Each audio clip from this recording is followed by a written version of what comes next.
গাজার পথে মানবিক ত্রাণ নিয়ে যাত্রা শুরু করেছিল গ্লোবাল সুমুদ ফ্লোটিলা, কিন্তু এখন সেই আশা ঝুঁকির মুখে পড়েছে। কারণ ফ্লোটিলার পাহারায় আর থাকছে না ইতালির যুদ্ধ জাহাজ, আর তাতে ফ্লোটিলার নিরাপত্তা প্রশ্নবিদ্ধ। এদিকে আজ রাতেই ইসরায়েলি হামলার আশঙ্কায় উত্তপ্ত পরিস্থিতি।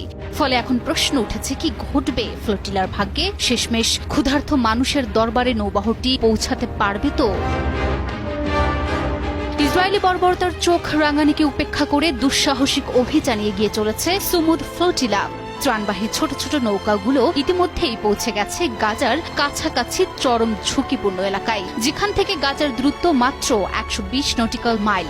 ইতিহাস বলে এই এলাকায় পৌঁছানোর আগেই ফ্লোটিলার উপর বারবার হামলা চালিয়েছে ইসরায়েল। এবার তাই নিরাপত্তার স্বার্থে কিছু নৌকা থেকে শুরু হয়েছে সরাসরি সম্প্রচার।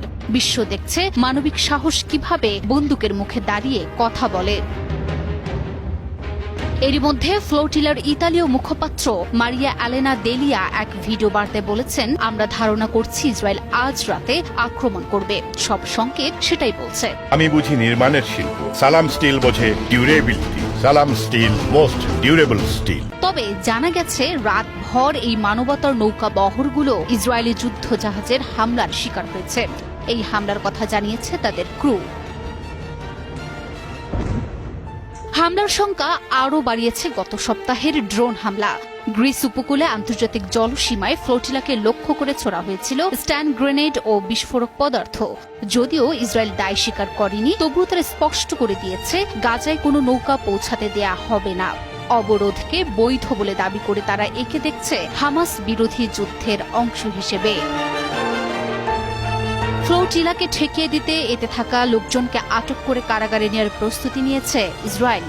ইসরায়েলি গণমাধ্যমের বরাত দিয়ে আল জাজিরা জানিয়েছে, ইসরায়েলের আশদোদ বন্দরে প্রায় 500 পুলিশ মোতায়েন করা হবে। পুলিশ কর্তৃপক্ষ অনুমান করছে, যারা ফ্লোটিলায় অংশ নিয়েছে তাদের আটক করে শীঘ্রই সেখানে নেওয়া হবে। কারণ গাজা ইসরায়েলি অবরোধ ভাঙার উদ্দেশ্যে রওনা হওয়া আন্তর্জাতিক অধিকার কর্মীদের নৌবহর গ্লোবাল সুমুদ ফ্লোটিলাকে ফিলিস্তিনের ছিটমহল পর্যন্ত পৌঁছাতে না দিতে দৃঢ় প্রতিজ্ঞ তেল আবিব।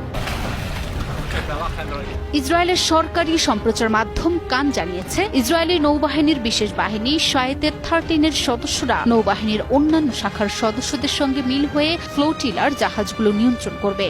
ফ্লোটিলার লোকজনকে নৌবাহিনীর জাহাজে নেওয়া হবে এবং পরে তীরে নামানো হবে। ইসরায়েলে পৌঁছালে তাদের কেতজিওত কারাগারে পাঠানো হবে, আর যারা নিজ দেশে প্রত্যাবর্তন মেনে নেবে তাদের নিজ নিজ দেশে ফেরত পাঠানো হবে। এখন ফ্লোটিলার কপালে কি ঘটবে তা সময়ই বলে দেবে। Report news 24।